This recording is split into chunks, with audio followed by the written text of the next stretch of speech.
Restituita alla pubblica fruizione dopo interventi di miglioramento architettonico e di installazioni multimediali, orgoglioso di inaugurarla il presidente della regione Musumeci.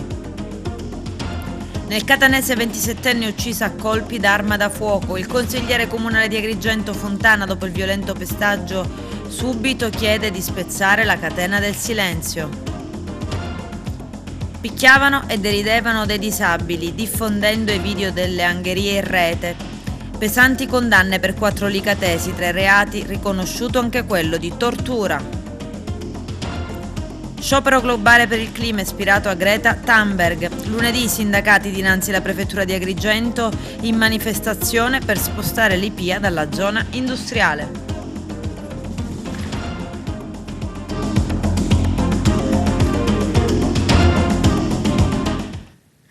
Bentrovati gentili telespettatori al nostro appuntamento con l'informazione.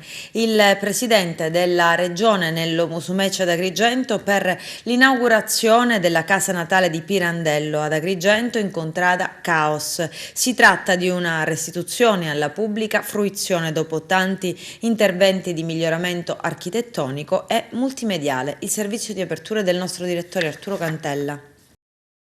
Ha riaperto ieri la Casa Museo di Luigi Pirandello, riqualificata con un nuovo allestimento multimediale del percorso espositivo. Presenti il Presidente della Regione Siciliana Nello Musumeci e l'assessore ai beni culturali Samonà, che hanno restituito quindi la fruizione della dimora natale del drammaturgo siciliano, già premio Nobel per la letteratura nel 1934. Dopo i lavori di manutenzione, adeguamento e abbattimento delle barriere architettoniche, la Casa Museo Pirandello offre adesso un percorso immersivo e multimediale all'avanguardia tra i testi originali, materiali audiovisivi d'archivio e una musica composta appositamente. La voce narrante è del maestro Leo Gullotta, guida una visita emozionale che si snoda tra le diverse prestazioni con soluzioni tecnologiche innovative perfettamente integrate nell'ambiente della dimora storica. In poco tempo abbiamo realizzato quello che non si era realizzato in 40 anni, quindi sono davvero soddisfatto.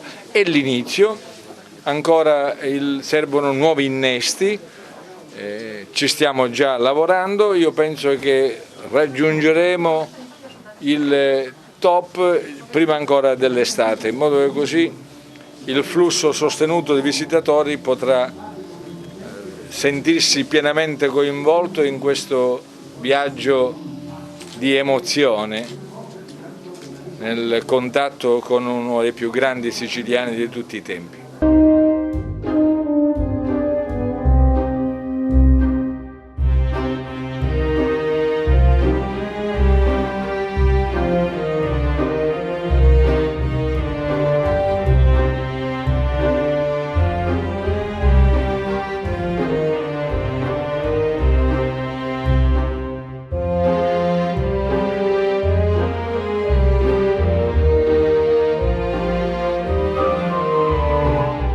La riqualificazione della casa natale, che è diventata museo, di Luigi Pirandello è soltanto la prima tappa di un lungo percorso che coinvolge una ventina di case museo in Sicilia appartenute a siciliani illustri o di nascita o di adozione.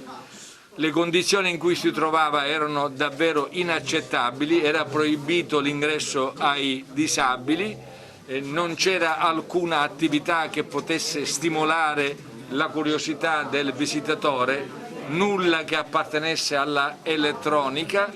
Abbiamo voluto in pochissimi mesi ristrutturare, riqualificare la casa museo, c'è adesso un ascensore che consente l'accesso ai disabili, i bagni, i servizi igienici sono aperti a tutti e soprattutto abbiamo introdotto elementi innovativi per dare un'anima a questa casa museo, perché ognuno possa, nel contatto fisico con la struttura, possa cogliere il meglio, la sensazione, l'emozione di uno dei più grandi siciliani di tutti i tempi. È soltanto l'inizio, dicevo, di un percorso. Abbiamo destinato 20 milioni di euro alla riqualificazione delle aree museali dell'isola appartenenti alla regione e per fortuna il primo passo, il più importante, è stato già compiuto. Già da questi primi scorci di visita si vede come l'offerta di questo luogo richiama le parole di Luigi Pirandello, richiama l'opera di Luigi Pirandello grazie all'importante lavoro di consulenza scientifica. E il fatto che l'inaugurazione avvenga oggi si è aspettato un po', ma era necessario per adeguare questo luogo. È una data doppiamente simbolica, perché oggi ricorre l'anniversario della morte di Luigi Pirandello, ma ricorre anche l'anniversario di quel 10 dicembre del 1934, nel quale Luigi Pirandello ritirò il Nobel per la letteratura, dopo che gli venne comunicato l'8 novembre, 2 mesi prima, a sorpresa. Ecco, è una doppia festa, una doppia celebrazione che noi vogliamo onorare riaprendo questo luogo alla fruibilità e facendolo nel modo migliore, con un'immagine nuova anche aperta ai tanti ragazzi che vogliamo e auspichiamo siano veramente numerosi in questo luogo, a partire dalle iniziative culturali che saranno organizzate da qui a fine anno e con i primi giorni del 2022. Prima dell'estate ci sarà un altro tassello che metteremo nel suo giusto posto. Abbiamo in essere la realizzazione di una statua di cera di Luigi Pirandello commissionata a un importante istituto internazionale che completerà, in realtà non la completerà, sono previsti altri accorgimenti, l'offerta museale di questo luogo che finalmente si adegua a quelli che sono gli standard europei. È affidata a Coop Culture. Poi vedremo di poter fare un nuovo contratto e vedremo chi se lo aggiudicherà, ma intanto ci sembrava giusto consentire che ci possa essere una guida che parli almeno una lingua straniera. Questa casa sarà meta, anche con una buona sostenuta campagna promozionale, sarà meta di migliaia e migliaia di turisti e ognuno ha il diritto, anche con la propria lingua, di poter avere il diritto di comprendere questo complesso personaggio che è stato Pirandello, l'interprete fedele dell'animo del siciliano, la teoria, il teorizzatore del siciliano volto e del siciliano maschera. Pirandello è stato il cantore dell'individualismo siciliano. Ricordate, diceva, ogni siciliano è un'isola nell'isola. Un personaggio quindi di straordinaria attualità, oltre che perché premio Nobel per la letteratura, è grande drammaturgo conosciuto in tutto il mondo.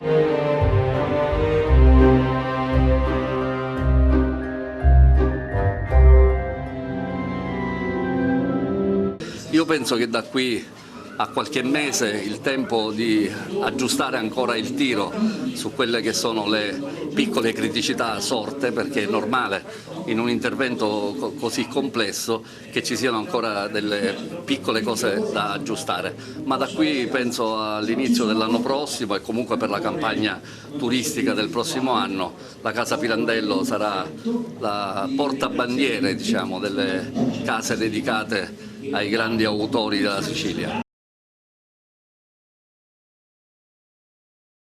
Giallo nel Catanese, a Mister Bianco in una strada periferica, Giovanna Cantarero, 27 anni, appena uscita dal panificio pasticceria in cui lavorava, è stata uccisa a colpi d'arma da fuoco, uno dei quali l'ha ferita mortalmente. Sul posto sono intervenuti i carabinieri del comando provinciale di Catania. Gli investigatori dell'arma, coordinati dalla procura, sono impegnati ad ascoltare testimoni e familiari per ricostruire la personalità e le frequentazioni della donna, madre di una bambina di meno 2 anni, per tentare di risalire a movente e autore dell'omicidio. Al momento nessuna ipotesi è esclusa.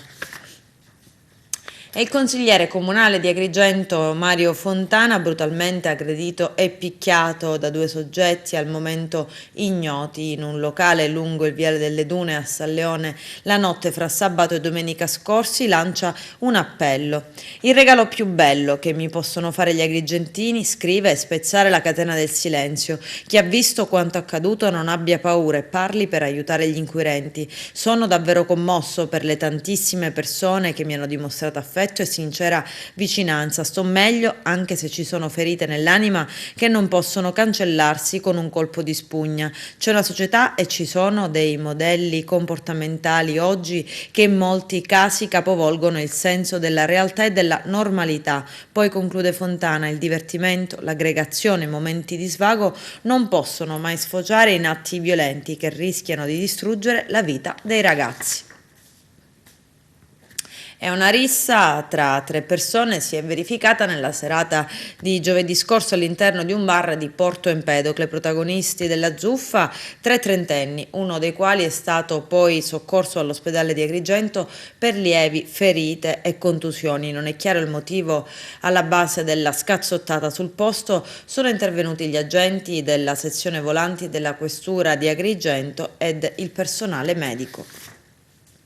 Il giudice per le udienze preliminari del Tribunale di Agrigento, Francesco Provenzano, a conclusione del giudizio abbreviato, riconoscendo anche il reato di tortura, ha condannato a 9 anni di carcere Antonio Casaccio, 27 anni. Poi 8 anni di reclusione sono stati inflitti a Jason Lauria, 26 anni, e 7 anni ciascuno a Gianluca Sortino, 24 anni, e Angelo Marco Sortino, 37 anni, tutti di Licata.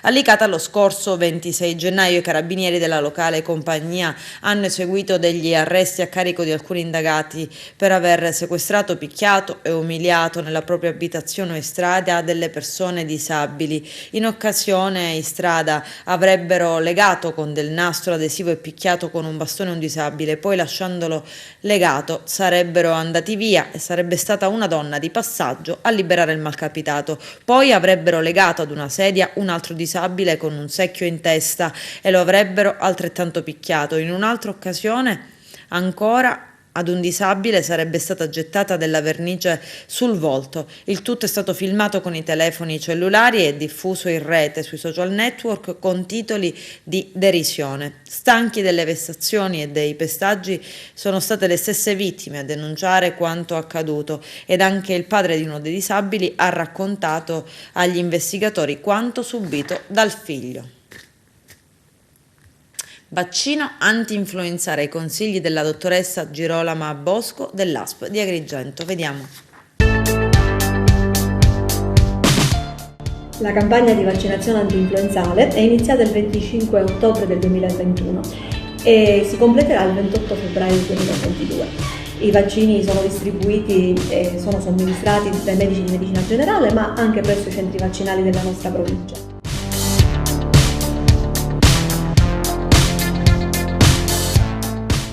Questo è il periodo migliore per effettuare il vaccino, poiché il vaccino, prima di avere un buon effetto, una buona risposta anticorpale, ha la necessità di un paio di settimane.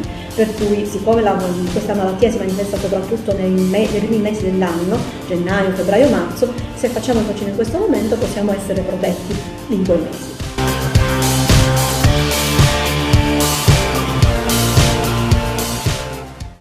Dobbiamo ricordare che il vaccino anti-influenzale può essere co-somministrato con il vaccino anti-Covid, per cui possiamo avere in un'unica seduta la protezione contro 2 malattie infettive.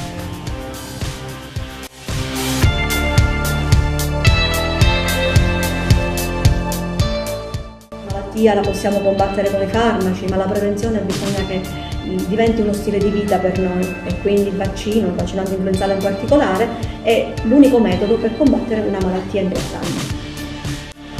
La provincia di Agrigento ha disposto la chiusura al transito nella strada provinciale 1 incontrata Fondacazzo ad Agrigento e Villaseta a causa della caduta di grossi massi dal costone che sovrastano la carreggiata. Sul posto sono intervenuti prontamente i tecnici e i cantonieri del settore infrastrutture stradali della provincia, i vigili del fuoco, per constatare le condizioni del costone. Si sono accorti di altri massi in bilico e hanno sollecitato l'immediata chiusura della strada.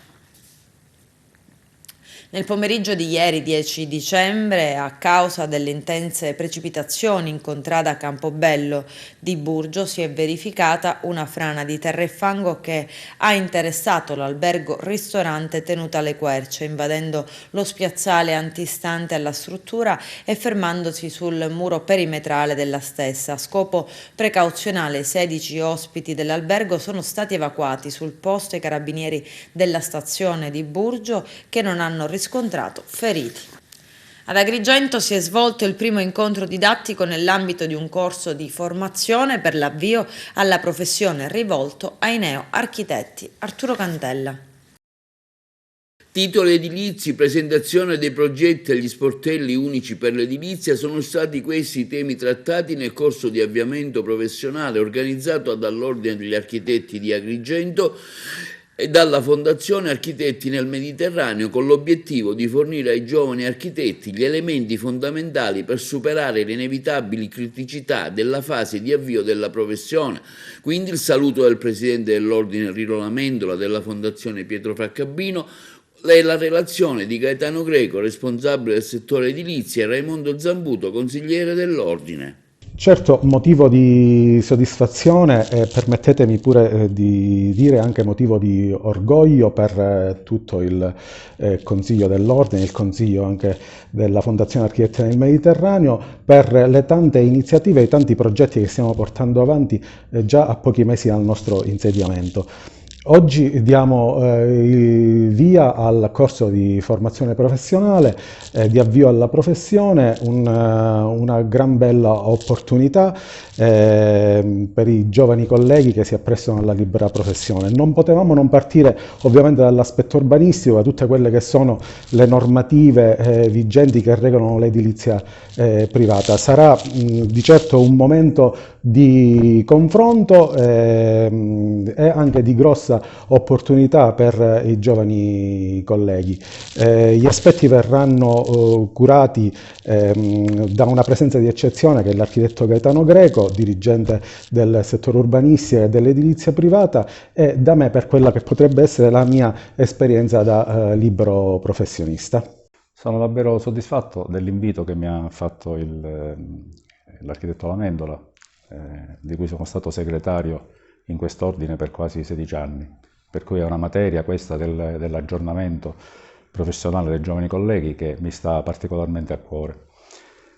Stiamo iniziando come diceva poco fa il mio collega, a trattare i temi dell'edilizia privata, sostanzialmente dell'urbanistica, perché è un tema abbastanza pregnante che riguarda l'intero territorio comunale e non solo. Vedremo in questo excursus, e spero di farlo al meglio, qual è stata l'evoluzione normativa partendo da lì e cercare di trasfondere proprio nei giovani colleghi quelle esperienze che per noi, ahimè, che siamo più anziani, diciamo, sono state frutto di anni di studi, di sacrifici e di interpretazioni di normative che si sono susseguite.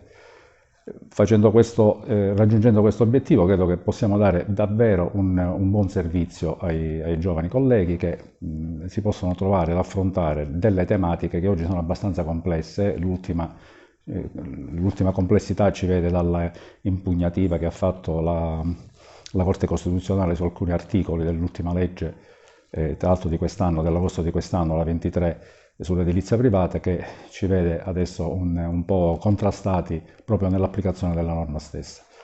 Spero di essere abbastanza chiaro nella mia esposizione. Non parlerei di lezioni ai colleghi, perché siamo tutti colleghi, tutti iscritti all'albo, per cui mi può fare solamente piacere instaurare appunto un ragionamento e un dialogo con loro, cercando al meglio ovviamente di lenire, scemare, ecco, i dubbi e le contraddizioni che ci sono, almeno su questa materia.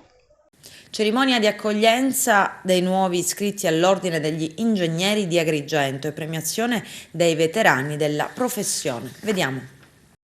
Si è svolta stamani una cerimonia promossa dall'Ordine degli Ingegneri di Agrigento che ha premiato i propri iscritti che da 25, 50, 60, 70 anni svolgono la loro professione. In collegamento video anche il veterano degli ingegneri agrigentino, l'ingegner D'Alessandro, che conta ben 74 anni di iscrizione all'ordine, che in collegamento online con i presenti ha fatto un augurio a più giovani di onorare la loro professione, ha ritirato la targa il nipote più giovane, anche lui ingegnere iscritto nel 2019, che porta il nome del nonno Raimondo. Quindi si è proceduto alla consegna delle targhe ai nuovi iscritti, più giovani dell'ordine. Il presidente ha anche consegnato un mazzo di fiori alle donne ingegneri, quindi un intermezzo musicale del maestro Pietro La Greca, presentato dalla brava attrice Barbara Capucci, che ha anche recitato delle poesie. Si è passato successivamente alla consegna delle targhe ai past president, tra questi Renato Buscaglia, Piero Amel, Federico Piazza, Bernardo Barone, Domenico Armenio, Vincenzo Di Rosa, Alberto Avenia e Calogero Zicari. Poi il momento dedicato anche a quei professionisti che hanno 50 anni di attività e a quelli che hanno 25 anni di iscrizione. Sì, veramente oggi è una giornata di festa, abbiamo colto l'occasione di affrontare alcuni temi che riguardano i giovani, le nuove prospettive, anche alla luce di queste possibilità di lavoro col Superbonus che oggi abbiamo appreso è stato prorogato per un po' di tempo, anche quella sull'unifamiliare, le possibilità quindi ancora di lavorare così come stiamo facendo in questo tempo. In realtà ovviamente in questo momento l'Ordine di Agrigento sta cercando di valorizzare non solo l'ingegnere tradizionale del cemento armato, del calcestruzzo, ma stiamo cercando di avvicinare all'ordine e di valorizzare alcune professionalità che secondo noi saranno determinanti per lo sviluppo del nostro Paese nel futuro. Parlo in particolar modo dell'ingegnere biomedico, dell'ingegnere dell'informazione, che va sicuramente tutelato di più, e oggi cogliamo l'occasione di accogliere tanti giovani che sono iscritti negli ultimi 2 anni che non abbiamo potuto accogliere di presenza a causa della pandemia. Stiamo un po' riparando a qualche omissione fatta non per colpa nostra ma per causa di forza maggiore. Ringrazieremo e omaggeremo chi ha superato 25 anni di anzianità, chi ha superato 50 anni di anzianità di iscrizione all'albo, e celebreremo in assoluto l'ingegnere più anziano della provincia di Agrigento con ben 74 anni di iscrizione all'ordine e ha 96 anni, che è l'ingegnere D'Alessandro. Abbiamo 3 generazioni di ingegneri presenti, perché abbiamo lui che è il decano, poi Mimmo D'Alessandro che è un mio coetaneo, diciamo, e poi c'è un iscritto di quest'anno che è il nipote, che si chiama come il nonno. Quindi diciamo che oggi è una giornata di grande festa per la provincia di Agrigento, perché celebriamo l'ordine degli ingegneri, celebriamo le attività che facciamo, ma celebriamo anche un po' di umanità. Perché dopo tanta pandemia abbiamo voluto vederci, incontrarci, prendere un caffè insieme per ricordarci che gli ingegneri sono importanti nel territorio, per lo Stato, sono stati in grado nell'ultimo periodo di attivare interlocuzioni importanti e autorevoli con le istituzioni, con le categorie professionali e con tutti gli stakeholders. Abbiamo preso a cuore il tema delle infrastrutture con gli amici della rete professioni tecniche e stiamo, battendo finché possiamo, anche in ordine alla legge di bilancio, affinché i nostri emendamenti vengano accolti dalla deputazione nazionale e si possa, rilanciare il nostro territorio dando incarichi esterni ai professionisti, che poi è questo l'emendamento più importante che abbiamo inserito e che in questo momento ancora vive, ed è quello che consentirebbe di dare fondi agli enti locali per dare incarichi esterni ai professionisti e rilanciare tutto il territorio, potendo sfruttare al meglio non solo i fondi del PNRR ma tutti i fondi della Comunità Europea. Oggi siamo tutti qui, tutto il Consiglio è qui insieme anche alla Commissione Giovani, per onorare sia i giovani iscritti, è anche un modo per coinvolgerli e avvicinarli anche all'ordine, e poi anche per celebrare gli ingegneri con più esperienza che compiono i 25-50 anni di attività e di iscrizione all'ordine. Celebreremo anche l'ingegnere più anziano, parliamo sempre in termini di iscrizione all'ordine, che è l'ingegnere D'Alessandro. Un consiglio di meritare di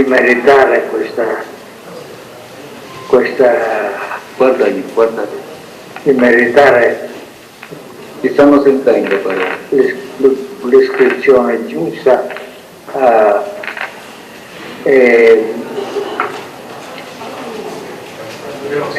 e meritare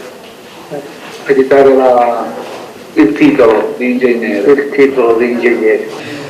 Sicuramente sono molto contento e spero pure io di raggiungere il suo traguardo un giorno. Ovviamente lui, essendo uno dei primi ingegneri iscritto all'albo, questo mi riempie di orgoglio. Spero di arrivare, diciamo, anche alla metà della sua carriera. Come ho detto poco fa, la nostra è una categoria seppur numerosa, abbastanza unita, e queste occasioni sono le occasioni per rivedere tanti amici e tanti colleghi.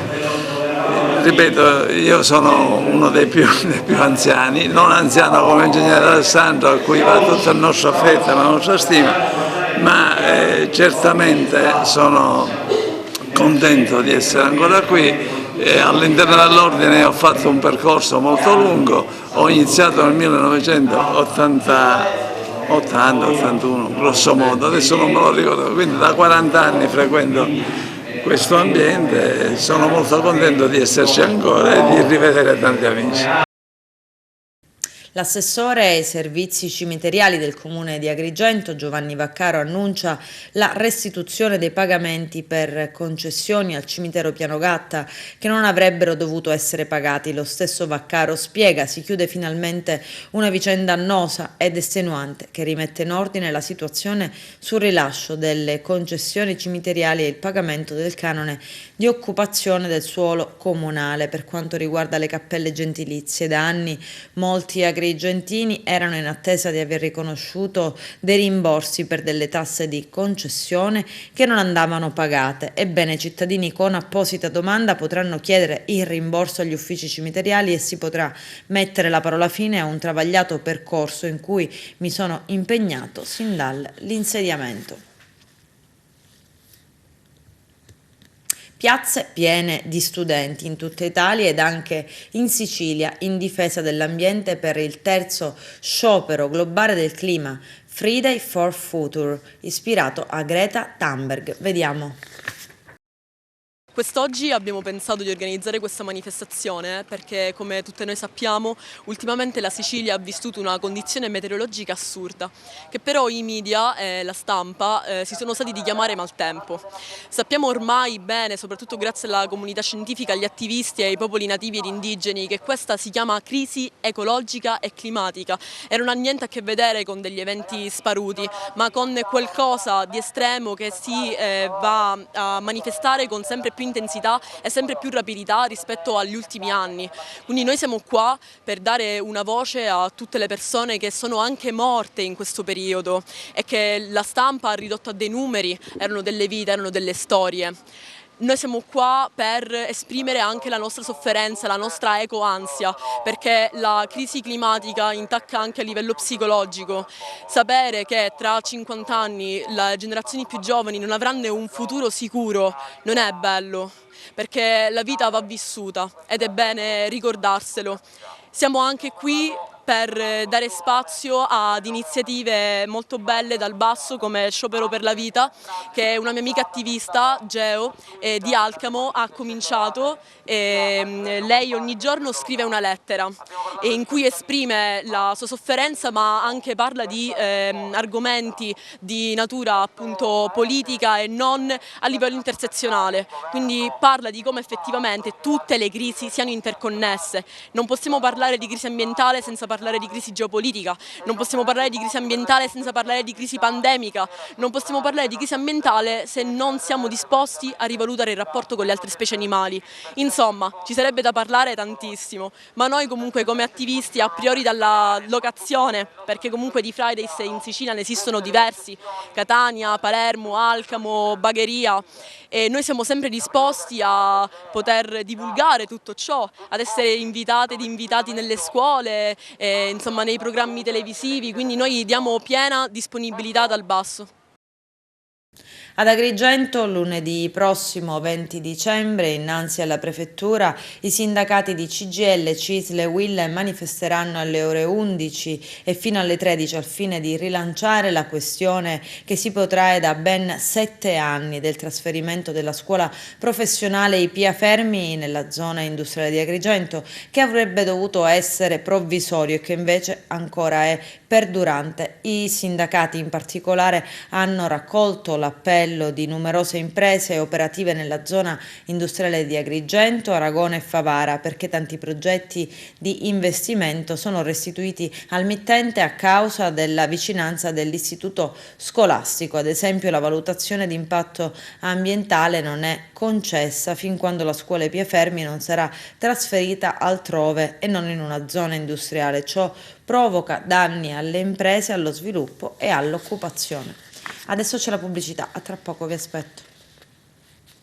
A Carini il convegno di Sicilia Industria dal titolo Il valore dell'impresa, l'impresa di valore. Presenti tra gli altri anche l'assessore regionale Mimmo Turano e il sottosegretario alle infrastrutture Giancarlo Cancelleri. Le interviste. Assessore, un convegno che arriva all'indomani di un importante risultato per il governo regionale, si è messo davvero ordine all'IRSAP. Sicuramente la legge di riforma dell'IRSAP è una grande opportunità che oggi gli imprenditori hanno, perché introduce una serie di iniziative innovative che permettono di superare vecchi ostacoli e di dare nuove opportunità. Il confronto con Confindustria e con il Presidente nazionale è sempre un momento esaltante, perché Confindustria per il Paese è una grande risorsa e l'interesse che Confindustria manifesta per la Sicilia è motivo di orgoglio in un momento da un lato di crisi e dall'altro di ripartenza. L'impresa di valore c'è, ma stenta a decollare perché lo deve fare nonostante la politica. Spero che il governo con il PNRR si metta dalla parte delle imprese per cercare di migliorare sempre di più quelle che sono le condizioni di vita, di esistenza e di sviluppo del tessuto imprenditoriale. Semplificazioni normative, quindi leggi più snelle, passaggi più snelli, possibilità di mettere a disposizione investimenti, non solo infrastrutturali ma anche digitale che tecnologica, rinforzare quello che è anche il tessuto delle aree industriali e poi soprattutto la possibilità di costruire insieme a loro una visione nuova di paese. Se riusciamo a mettere in piedi un sistema per il quale la politica non è il nemico ma diventa invece il maggior alleato di chi fa impresa, il nostro governo ha tutta l'intenzione di voler andare in quella direzione, allora noi avremo raggiunto quella che è appunto il nesso della provocazione del titolo di questo convegno. Spero di poter parlare con loro anche di altro, di quello che ci aspetta per la nostra regione, perché c'è da costruire anche una filiera, c'è un lavoro che gli imprenditori oggi devono cominciare a fare. Noi abbiamo delle sfide sull'idrogeno, sia per produrlo, sia per stoccarlo, ma anche per produrre i mezzi che andranno ad idrogeno. Una grande sfida sugli autobus elettrici, il PNRR ha grandi capacità di finanziamento rispetto a questi temi, è arrivato il momento che anche l'industria siciliana affronti queste grandi avventure e che soprattutto cominci a mettere, grazie agli imprenditori validi, cominci a mettere in piedi quello che è un sistema di imprese che deve finalmente andare a recuperare tutti i denari che ci sono in giro del PNRR. Bisogna fare in modo di ricordare al mondo intero, alle istituzioni, quello che è il ruolo strategico che l'impresa gioca all'interno del tessuto non solo economico e produttivo ma anche sociale. Ogni giorno chi fa impresa deve affrontare mille difficoltà per portare avanti tutto un indotto, cioè un insieme di relazioni, di rapporti con il macroambiente economico, politico e sociale che ruota attorno all'azienda, determinante affinché tutto il sistema possa andare avanti e possa avere successo. È un modo anche per confrontarsi su parecchie questioni che riguardano non solo il territorio regionale ma anche quello trapanese. Ho colto l'occasione per segnalare alcune criticità che riguardano i nostri territori, ma è stata anche l'occasione per confrontarsi su temi di carattere nazionale, dando seguito alle parecchie segnalazioni che quotidianamente ricevo circa l'aumento del costo delle materie prime, l'aumento dei costi energetici. Abbiamo avuto modo di confrontarci su quella che potrebbe essere qualche iniziativa, quantomeno per battere con più decisione i pugni sul tavolo delle trattative nazionali, per far presente che se non ci può aiutare lo Stato, sappiate quantomeno Stato, chi rappresenta lo Stato, che noi ci stiamo sobbarcando un peso non indifferente. L'Associazione Filarmonica Santa Cecilia e dunque il coro della città di Agrigento ritorna al monastero Santo Spirito. Scopriamo perché nel servizio del nostro direttore Arturo Cantella. L'Associazione Filarmonica Santa Cecilia di Agrigento ritorna a Santo Spirito. È stata siglata infatti con il Comune di Agrigento una convenzione che assegna al coro cittadino l'uso della sala sia all'interno dell'abbazia che da 40 anni è la sede storica delle esercitazioni musicali dei coristi agrigentini. Purtroppo i lunghi tempi per il rinnovo della concessione sono stati dettati dalle esigenze del Comune di Agrigento di richiedere relativi pareri della sovrintendenza e di altri enti preposti, trattandosi dell'utilizzo di un bene pubblico monumentale. Tra le novità dell'accordo raggiunto, la Giunta Comunale impegna il coro Santa Cecilia di Agrigento ad istruire uno per ragazzi di età scolare attraverso il coinvolgimento delle istituzioni scolastiche cittadine e dello stesso Comune.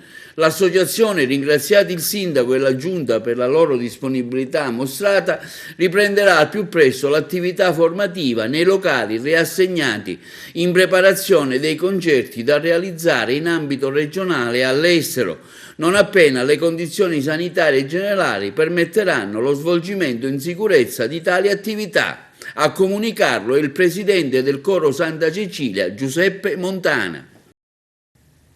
A Messina una 2 giorni dedicata a Caravaggio. Vediamo. Caravaggio e caravaggeschi a Messina. L'ambiente, i luoghi, i protagonisti, indagini e ricerche.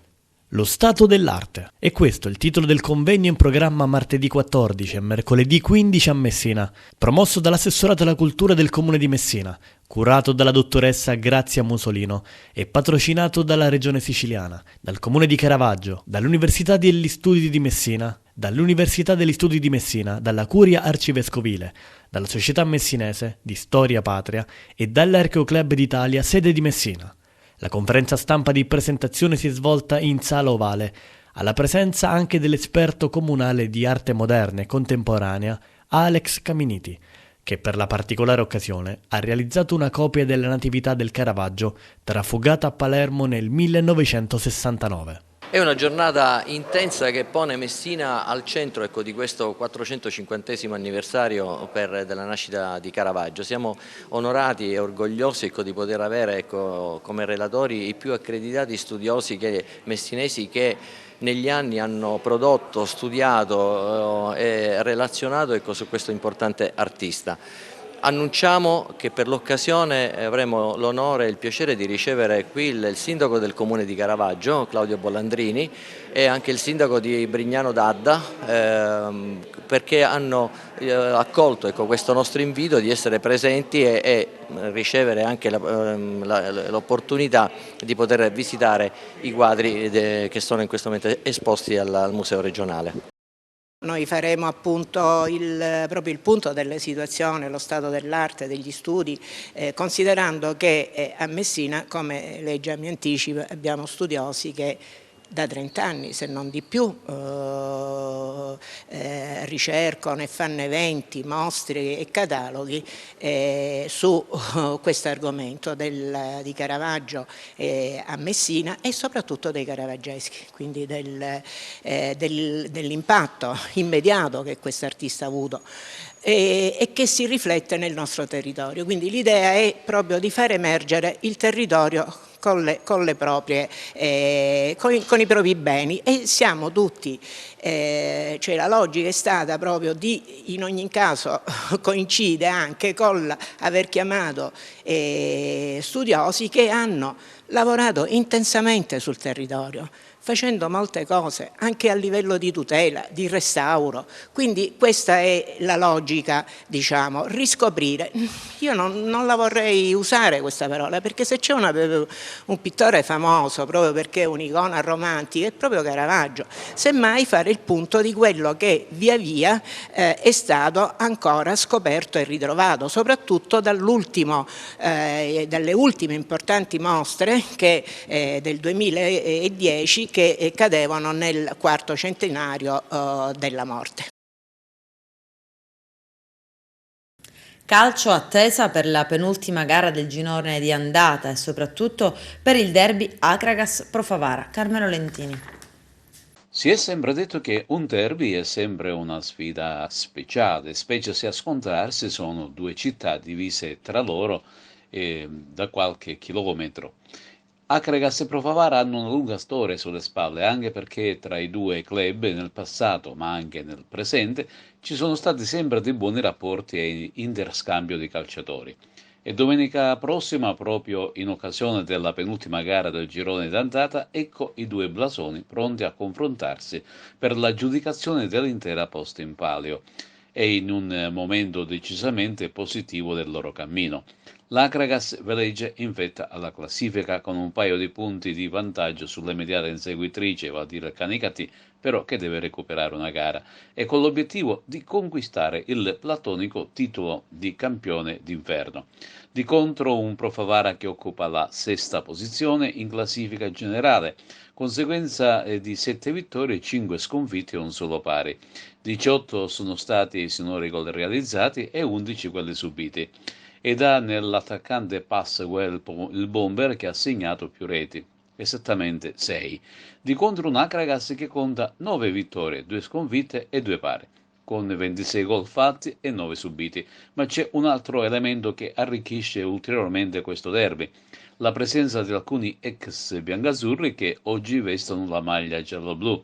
Si tratta dell'attaccante giovane Axande, Giuseppe Fallea, Michele Fragapane, Simone Giuffrida, da un paio di settimane quest'ultimo ceduto in prestito. Tutto questo basta per riempire lo stadio per una gara che si prospetta emozionante e molto tirata da ambo le parti. Per questo match molto sentito il tecnico biancazzurro Giuseppe Anastasi non potrà contare sull'apporto di Giovanni Leonardi, appiedato per un turno dal giudice sportivo, e su quelli di Treppiedi e Biancola, entrambi fermi per infortunio. Infine, la società dell'Akragas raccomanda di presentarsi alle porte dello Stadio del Senetto domenica prossima con anticipo. L'apertura avverrà alle ore 13:30, in quanto occorrerà presentare, oltre al biglietto elettronico nominativo, anche il Green Pass. Non sarà possibile per nessun motivo accedere allo stadio senza Green Pass e l'eventuale mancato accesso non dà diritto al rimborso del biglietto. Arbitrerà questa partita molto attesa nelle due cittadine il Tommaso Alberto Vazzano di Catania, con assistenti Antonino Alessio Di Paola e Giulio Soraci, anch'essi di Catania.